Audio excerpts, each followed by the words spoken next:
गोवर्धन पूजा अन्नकूट। बोल श्री कृष्ण भगवान की जय। दिवाली के दूसरे दिन सुबह अन्नकूट की रसोई बनाएं और सब तरह की रसोई मिठाई करके भगवान का भोग लगाएं। ब्राह्मण को जिमाएं और अन्नकूट का प्रसाद सबको बांटकर खुद भी लें। सुबह नहा धोकर पहले गोवर्धन की पूजा कर गोवर्धन गोबर से बनाएं। गोवर्धन पर जल, मोली, रोली, चावल, फूल, दही, तेल में भिगोकर रुई तेल का दिया जलाओ। मूंग की दाल, चीनी, चार गुड़ की सुहाली, दक्षिणा, सफेद कपड़ा चढ़ाओ और गोवर्धन के सिर पर झरना रख दे। पूजा करने के बाद वापस अपने घर में ले और 4 फेरी दे। गोवर्धन का गीत गाए, 4 बधाए गए। पूजा का चढ़ावा मिश्रानी को दे दे। अन्नकूट की कथा। बोल गोवर्धन महाराज की जय। एक दिन भगवान श्री कृष्ण ने देखा कि पूरे ब्रज में तरह तरह से मिष्ठान तथा पकवान बनाए जा रहे हैं।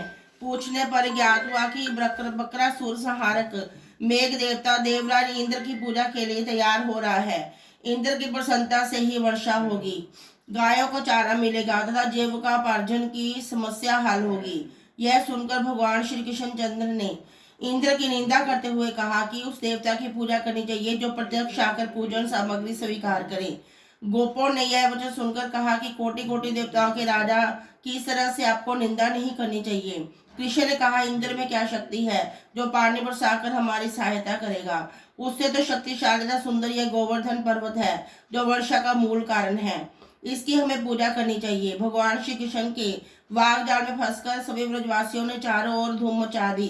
तत्पश्चात नंद जी के ग्वाल गोपांगनाओं सहित एक सभा में श्री कृष्ण से पूछा कि इंद्र जानने से तो दुर्भिक्ष उत्पीड़न समाप्त होगा, चौमासे के सुंदर दिन आएंगे, मगर गोवर्धन पूजा से क्या लाभ होगा। उत्तर में श्री कृष्ण जी ने गोवर्धन की भूरी भूरी प्रशंसा की तो गोप गोपियों की आजीविका का एकमात्र सहायता सिद्ध किया।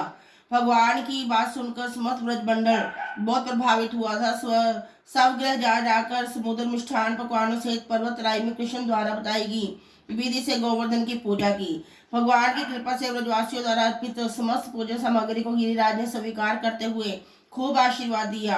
सभी जन अपना पूजन सफल समग्र पर समझ कर प्रसन्न हो रहे थे। तभी नारद इंद्र महोत्सव देखने की इच्छा से ब्रज में आ गए। पूछने पर जन नागरिकों ने बताया कि श्री कृष्ण की आज्ञा से इस वर्ष इंद्र महोत्सव समाप्त कर दिया गया है।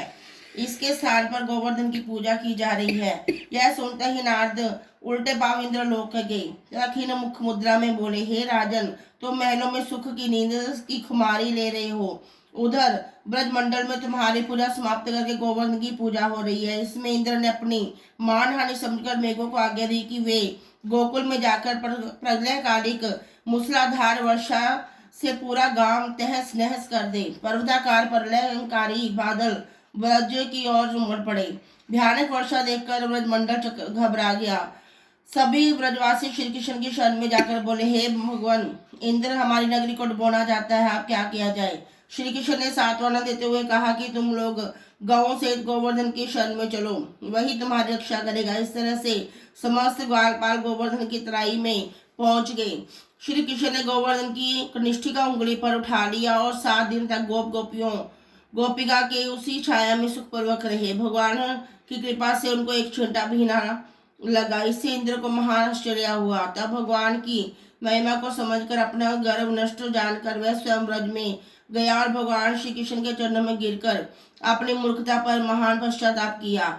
7वें दिन भगवान ने गोवर्धन को नीचे रखकर इसी भारतीय प्रतिवर्ष गोवर्धन पूजा करके अन्नकूट उत्सव मनाने की आज्ञा दी। तभी से यह उत्सव अन्नकूट के नाम से मनाया जाने लगा। बोल गोवर्धन महाराज की जय। श्री कृष्ण भगवान की जय। गिरिराज की जय।